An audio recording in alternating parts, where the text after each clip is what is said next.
ও ভাই রংপুর যাবে? হ্যাঁ যাবো, বসো। এই টোটো দাঁড়াও, এই ওঠ, নাম শিগগিরি। কি হলো চাচা, ছেলেটাকে ওরকম করছো কেন? আর বুঝলো না, এই ছোট টোটোতে উঠি আমার মেয়ের দিকে একভাবে তাকিয়ে আছে। এই মেয়ে দেখলে লাল পড়ে না, নাম শিগগিরি। এই তুমি একটু এইদিকে সরি বসো। না না, শরীর বসলে হবে না, ওকে নামি দাও। দরকার হয় বারবার আমি দেবো, তুমি ওকে নামাও। যদি না নামাও আমরা নেমে যাচ্ছি। না না চাচা, আপনাদেরকে আর নামতে হবে না, আমি নেমে যাচ্ছি।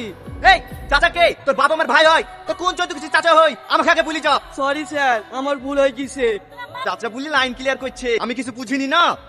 অনেক কথাই তো হইলো, এবার আপনার মেয়েকে একটু ডাকেন। হ্যাঁ হ্যাঁ ডাকছি। এই রীতি তা বুড়িকে লিয়ে আয়। তো বাপ, তুমি কিসের চাকরি করো?